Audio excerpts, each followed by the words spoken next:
cacing, kamu bisa lihat di situ, ya. Dan pemeriksaan ini dia sederhana, biayanya murah, tidak butuh persiapan khusus. Ini ya, tidak ada persiapan khusus. Kita pakai feses segar. Kemudian pengerjaannya itu ada yang menggunakan pewarna, ada yang tidak. Kalau di pelamonnya kita pakai warna, tidak pakai saat warna, ya. Jadi diperiksa native saja. Nah, di situ pertama yang kita lihat selalu makroskopisnya, ya. Lihat warnanya, baunya, konsistensinya, lendirnya. Adakah atau tidak, atau adakah darah secara makroskopis atau tidak. Nah, kemudian kita masuk ke parasitnya. Kita periksa di mikroskop, ya. Di mikroskop di situ kita bisa lihat telur cacing. Kadang malah kita bisa dapati ada cacingnya, cacing dewasa, ya. Jadi situ nanti belajar sama analis bagaimana untuk membedakan yang mana telur cacing tambang, cacing pita, ya. Bisa lihat nanti di situ bentuk-bentuknya kayak gini, ya. Nah, kemudian ini yang dari makroskopisnya, ya. Dari sini kamu bisa lihat jika fesesnya ada yang feses yang berwarna seperti dempul. Pernah lihat eh, kayak warna semen putih gitu. Nah, itu biasanya ada obstruksi poshepatik, ya. Itu khas. Nah, kemudian kamu bisa lihat darahnya bagaimana. Darah yang keluar itu apakah dia darah segar ataukah dia hitam, melena. Jadi bedakan antara melena dengan apa namanya, yang ada yang bisa bantu saya kalau darah dalam feses yang segar, hematokesia, ya. Nah, jadi kalau dia melena itu darahnya hitam. Jadi fesesnya itu kayak ter. Kalau dia merah segar, nah itu kita sebut hematokesia. Nah, penyebabnya beda. Ya, kalau melena artinya dia darah ini bercampur biasanya dengan asam lambung. Jadi dari dalam saluran cerna. Kalau dia segar itu biasanya bisa jadi hemoroid, ya, atau perdarahan di bagian anusnya, ya. Nah, kemudian konsistensinya ini kita lihat, ya, berbusa, ada yang staterei, dia lengket, ya. Nah, pembesaran ini kita pakai 10 sama 40, ya. Nanti di laboratorium itu belajar gunakan mikroskop yang betul. Kita akan lihat, ya. Kemudian ini kamu lihat di cara kerja dia pakai eosin. Ini ada pilihan, ada yang pakai eosin, ada yang tidak. Eosin ini dia satu warna yang tujuannya membantu kita untuk bisa lebih mudah untuk mengenali. Ya, apalagi kalau kita masih pemula, itu eosin bisa membantu untuk lebih mudah mengenali kalau ada telur cacing, ada cacing, ya. Nah, kemudian di situ dilihat leukositnya, dilihat eritrosit, apakah ada sisa makanan, ya. Nah, kemudian ada yang oke untuk menilai eh, apakah ada darah di fesesnya atau tidak, tapi tidak nampak dengan mata telanjang, ya. Pemeriksaan darah samar ini yang sekarang sudah tidak pakai cara manual, tapi dia sudah biasanya pakai strip, ya. Jadi kayak kalau kamu biasa lihat itu seperti kurang lebih orang periksa plano tes, ya, periksa HBsAg ditetes begitu di kaset. Pernah lihat kan kalau pemeriksaan plano yang urinnya ditetes di kasetnya dilihat kalau satu garis negatif, dua garis positif, ya. Pernah lihat. Nah, itu untuk FOB, fecal occult blood test itu sekarang sudah bentuknya seperti itu. Nah, ini identifikasi telur cacing, ya. Kista-kistanya. Nanti kamu baca. Sekarang saya mau masuk ke tuberkulosis.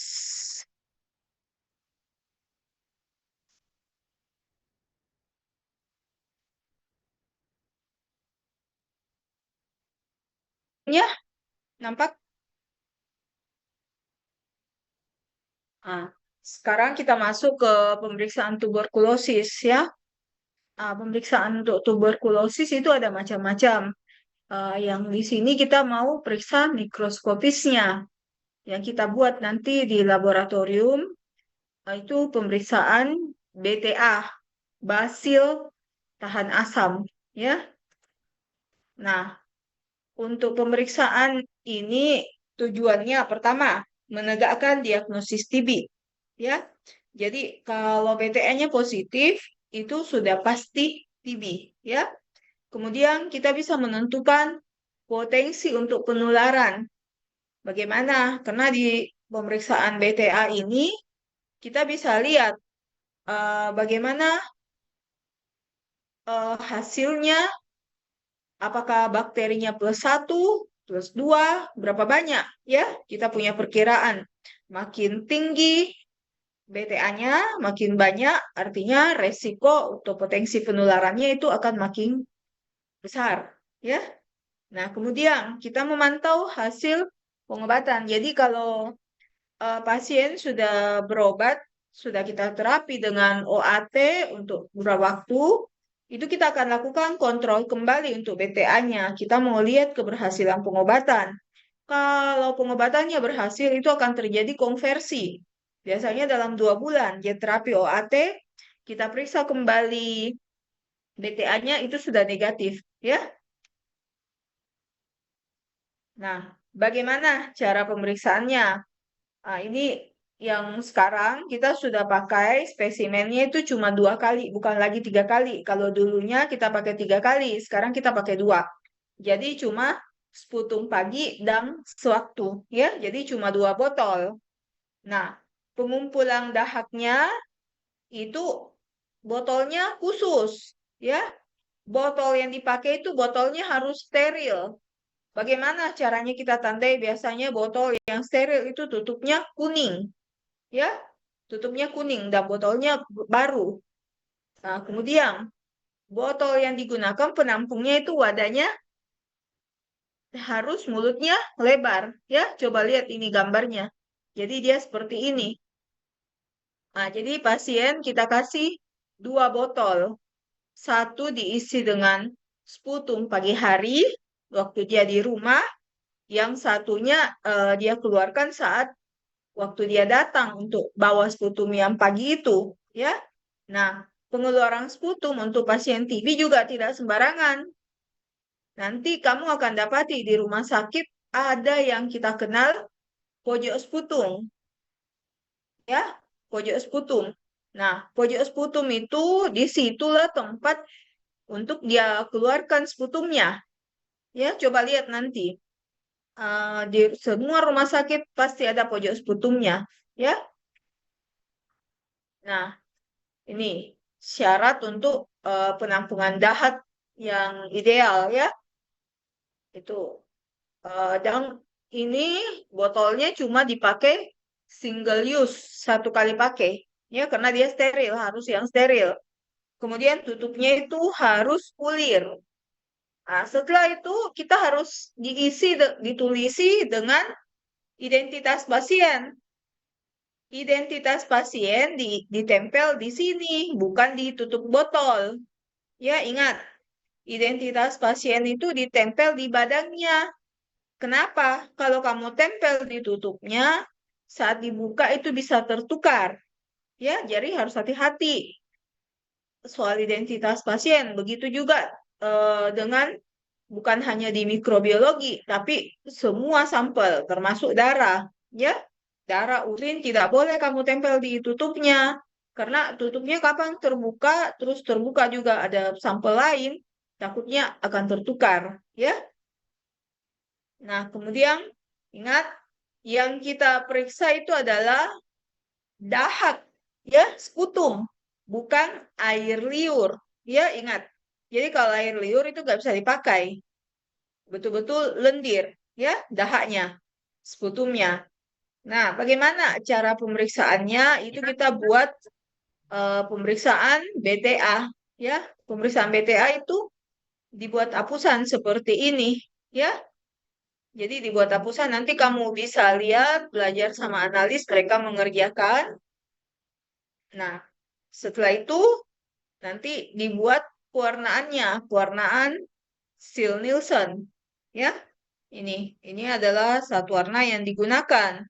Nah, kenapa ada yang tahu bisa bantu saya? Kenapa untuk Mycobacterium tuberculosis itu kita sebut basil tahan asam,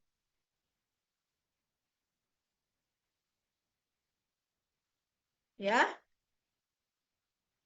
Kenapa pewarnaannya kita pakai pewarnaan tahan asam, Seal Nielsen, bukan pewarnaan biasa kayak gram saja atau saya warnain dengan Giemsa saja. Ada yang tahu?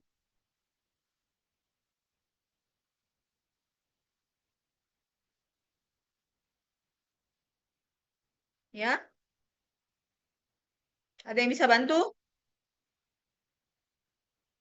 Yasir,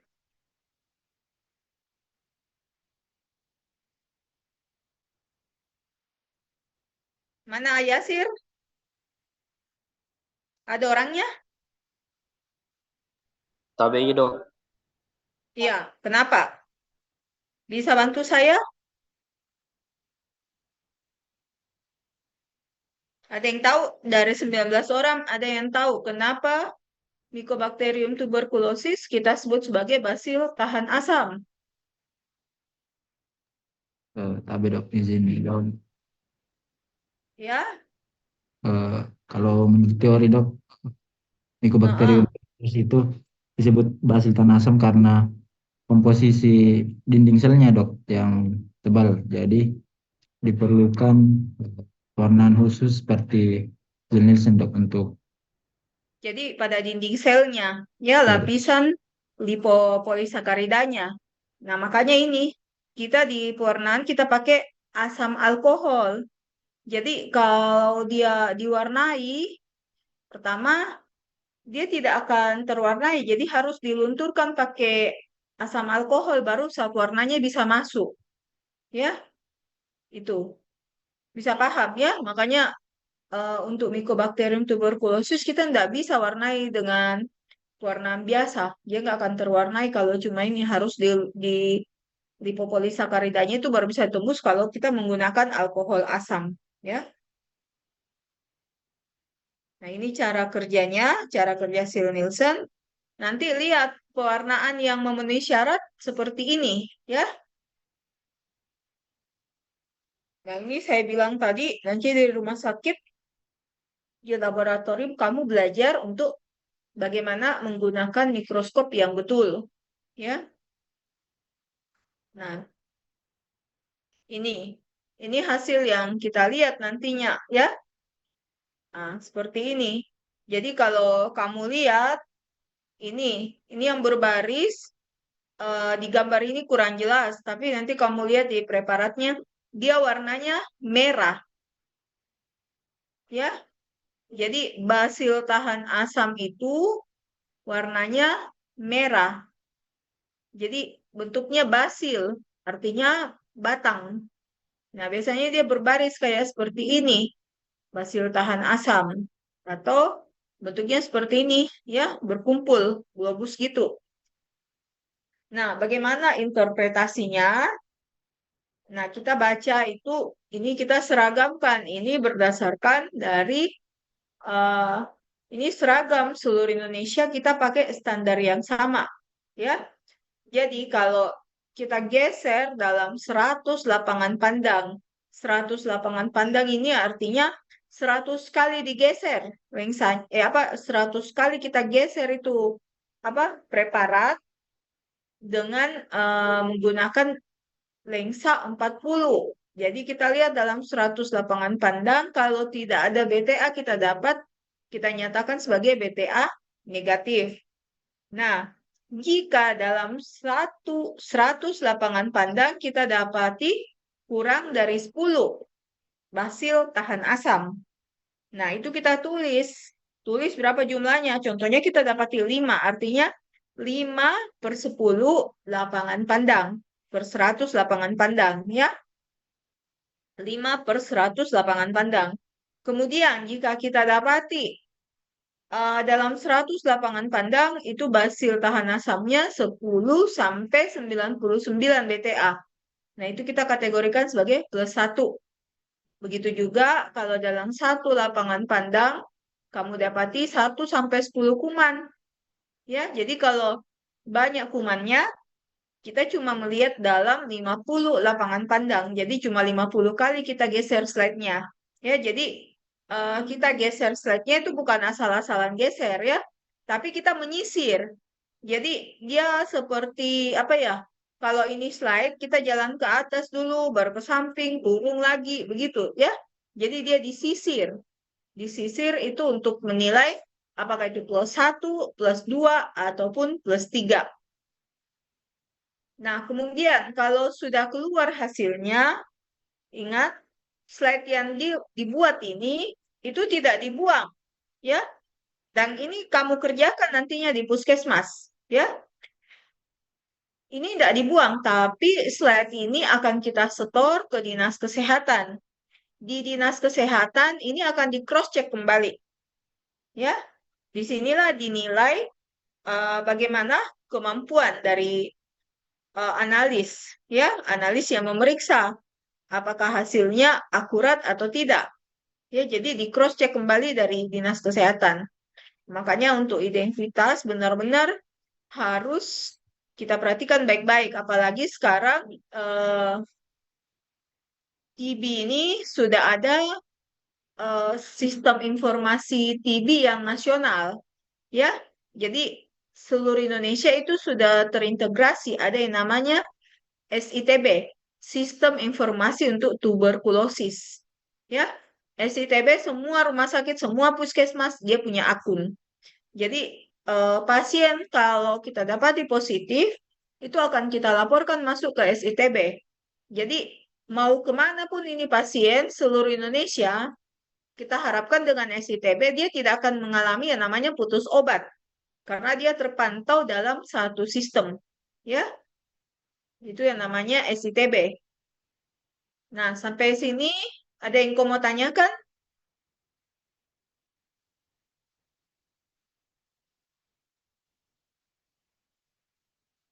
Untuk mikroskopik,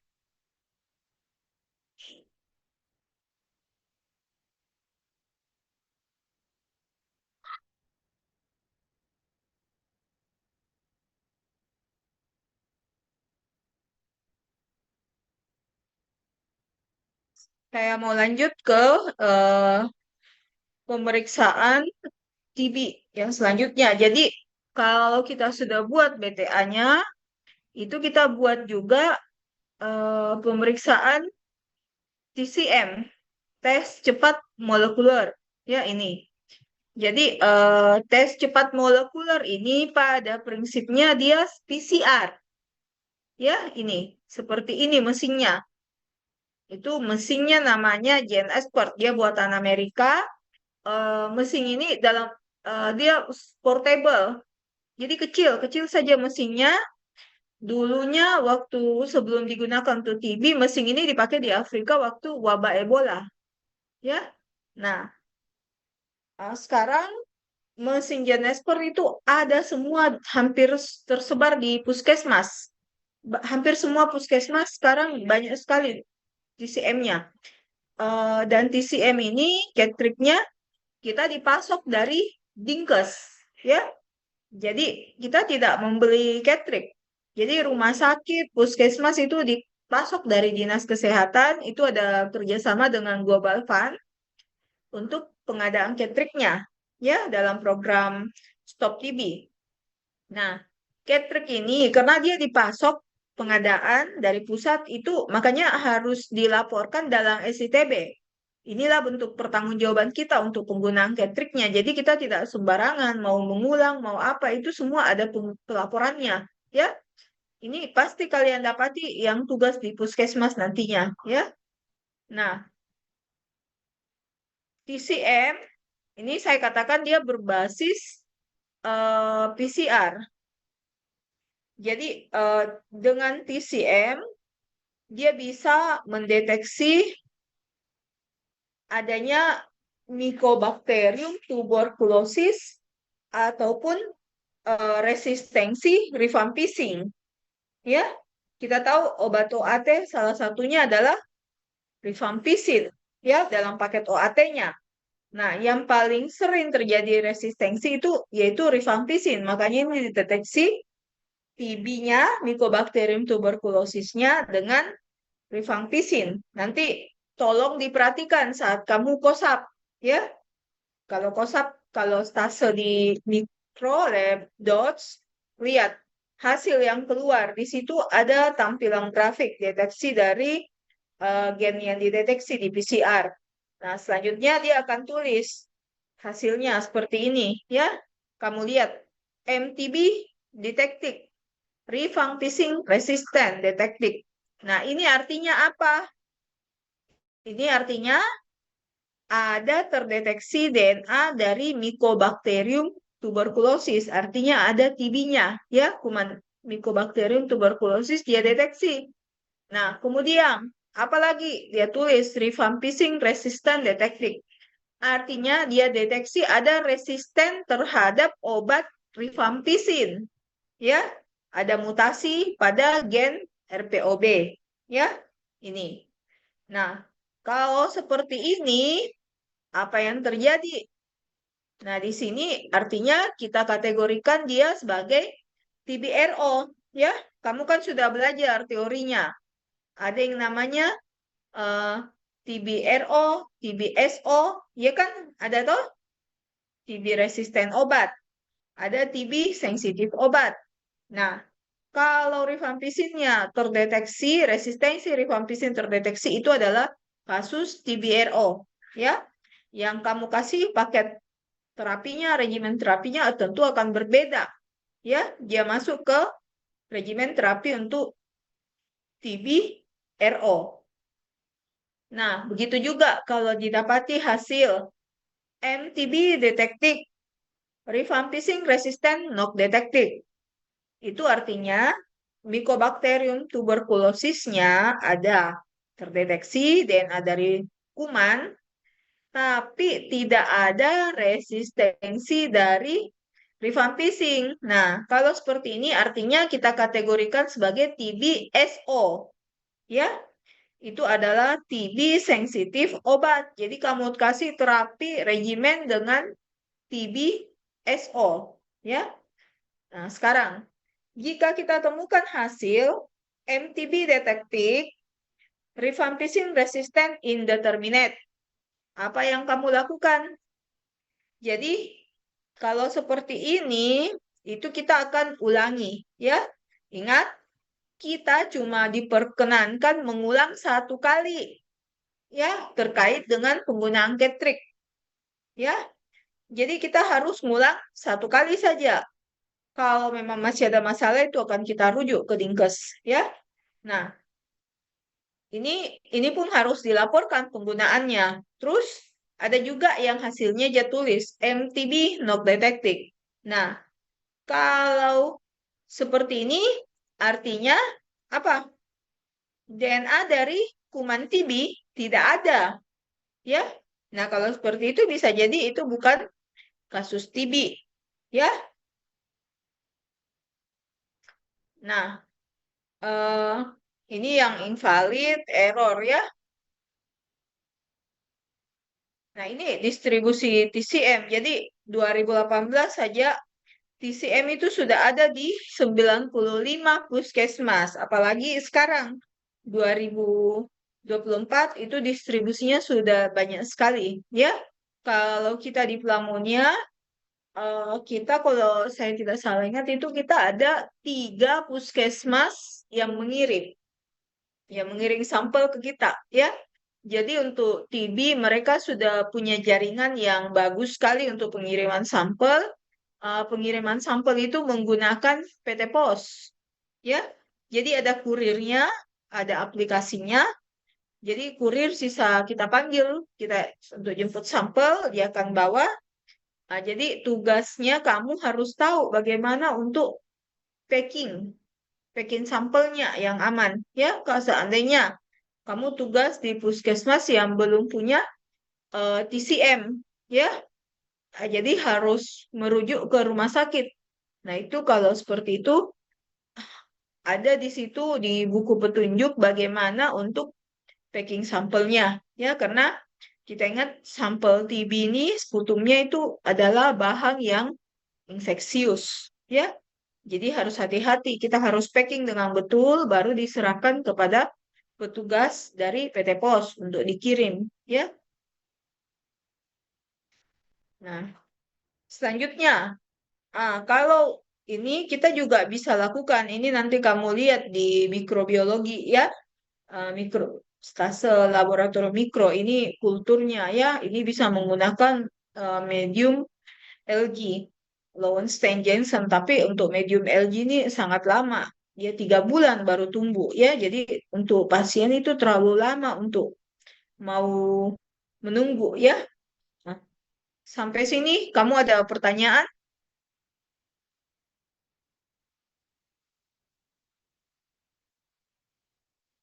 Bisa bisa dimengerti bahannya?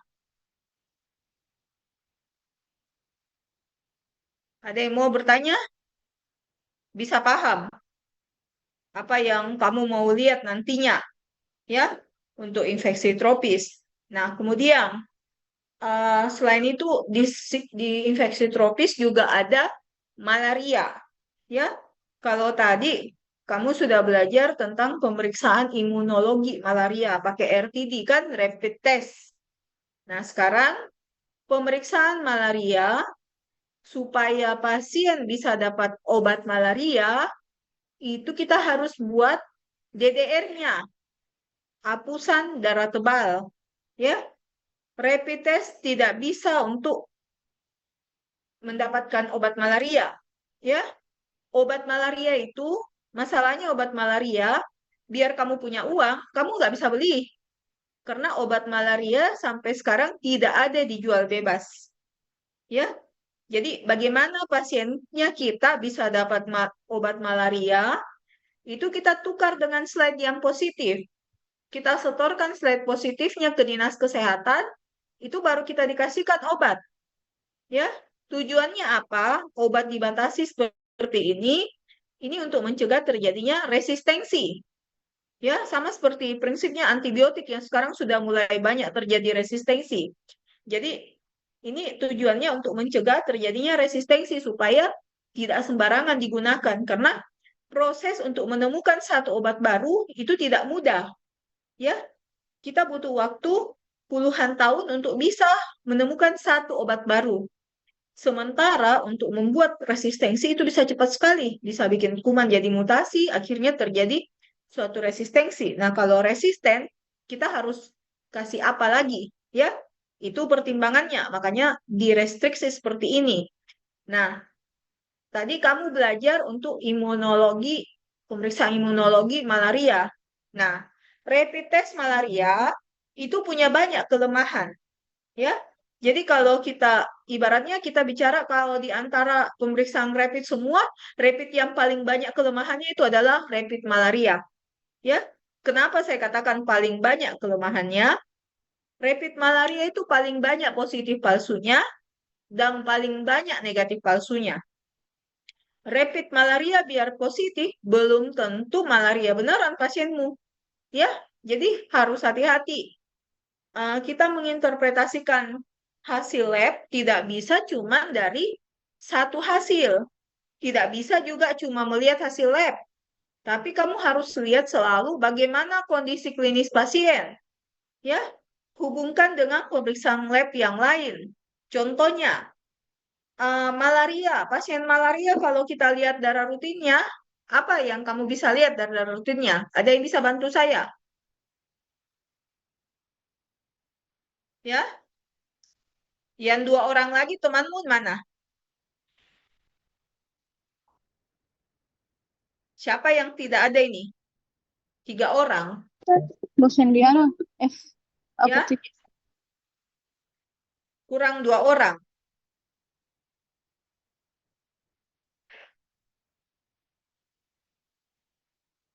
Siapa yang belum ada?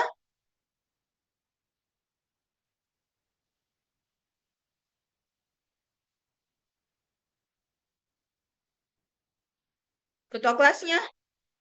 Siapa temanmu yang tidak ada di sini? Harusnya kan 19 orang. Ini cuma 17 orang.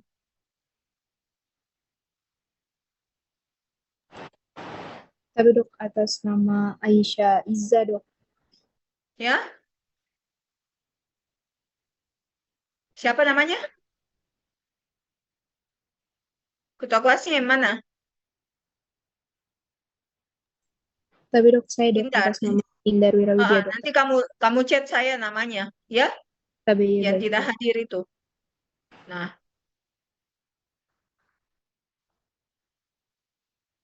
tadi kita kembali ke malaria.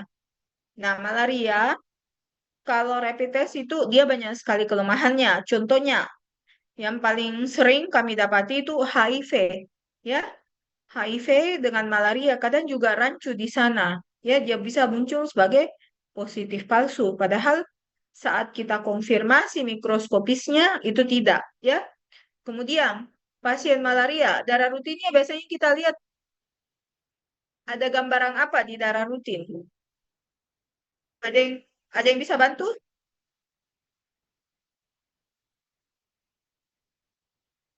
Ada yang bisa bantu saya untuk ada gambaran apa yang kamu bisa lihat pada pasien malaria? Ya,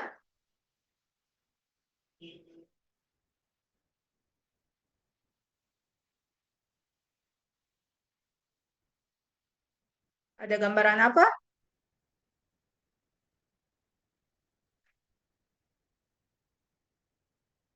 Apakah trombositnya bagaimana?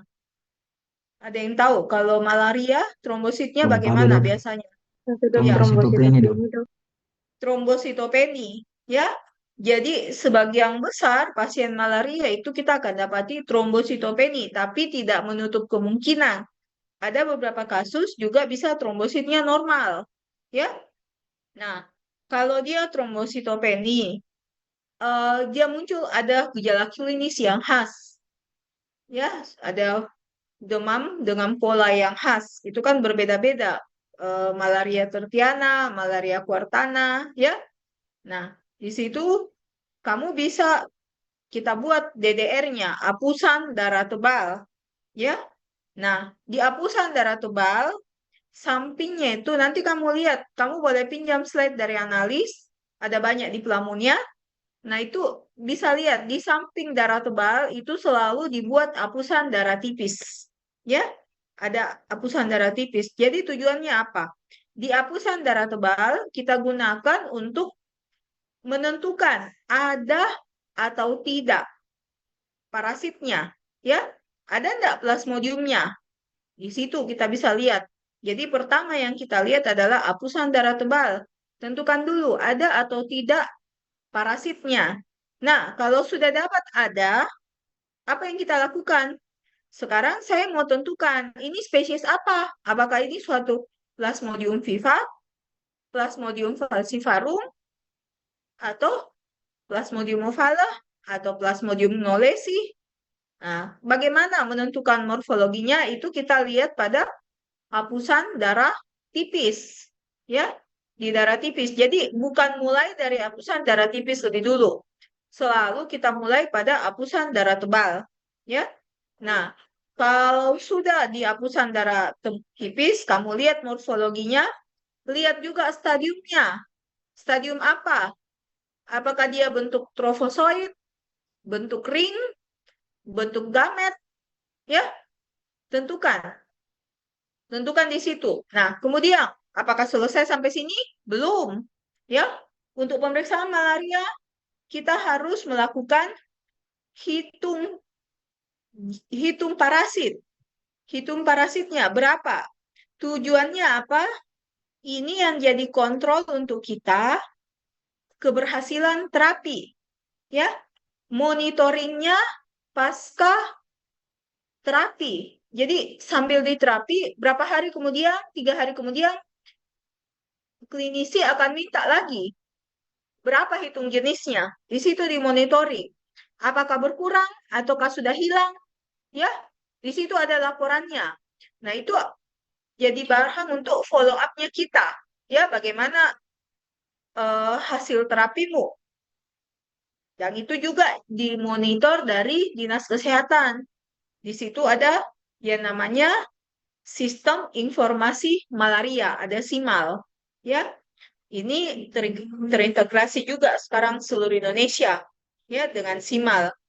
Nah, itulah jadi nanti hasil yang kita dapati ini yang akan di cross check kembali seperti pemeriksaan BTA TB itu juga di store slide-nya ke Dinas Kesehatan.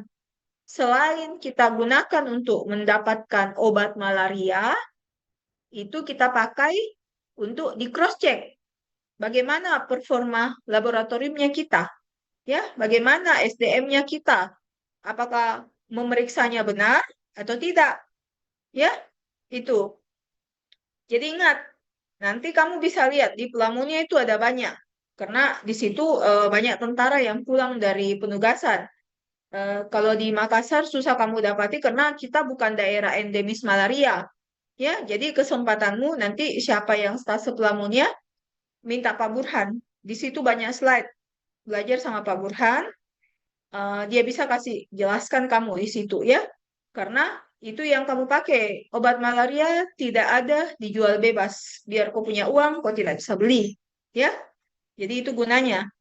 Pelajari, coba lihat bagaimana menghitung, bagaimana menentukan, ya. Silahkan bertanya sama analis, ya. Mereka bisa jelaskan untuk skill, mereka bisa ajari, ya.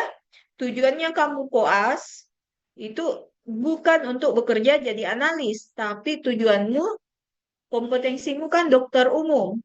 Jadi gunakan kesempatanmu di sini lihat bagaimana cara kerjanya. Kenapa sih saat saya kirim hasil laboratorium, saya kirim sampel ke laboratorium untuk menunggu hasil kok saya harus menunggu 2 jam atau saya harus menunggu sampai besok?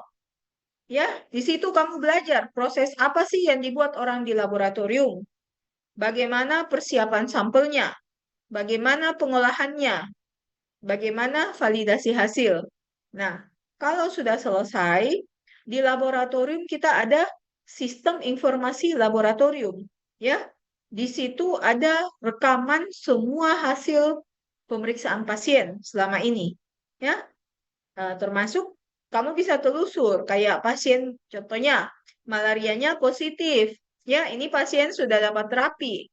Sekarang diminta lagi hitung parasitnya.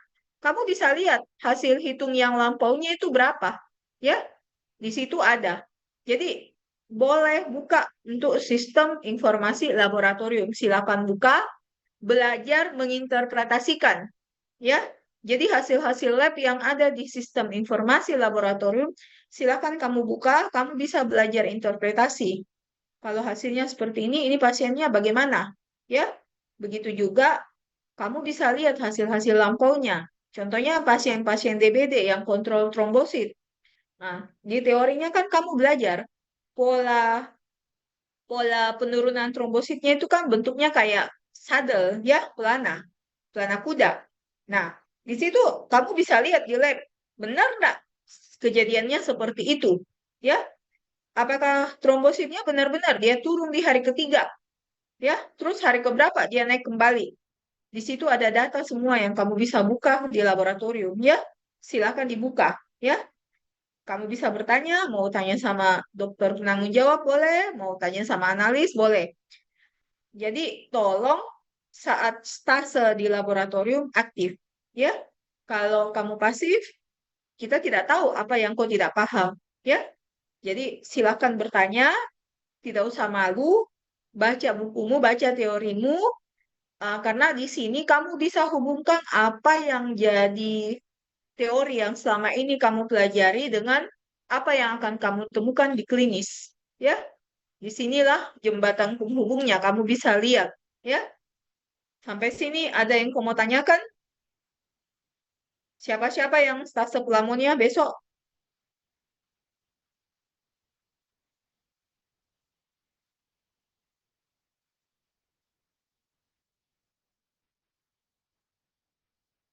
Siapa yang stase pela besok?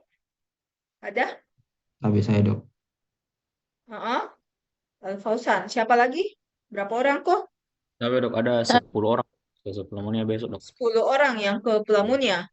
Ya Nah, dok. itu. Jadi 10 orang. Nah, begitu banyak kamu. Kita sudah tidak bisa ini.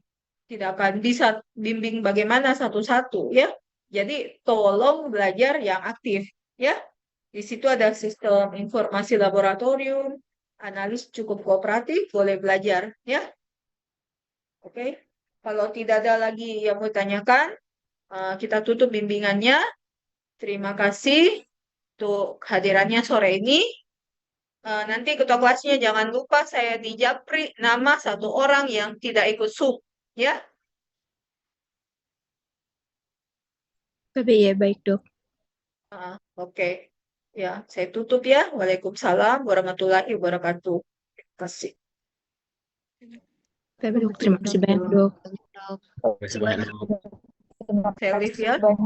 Tapi ya dok.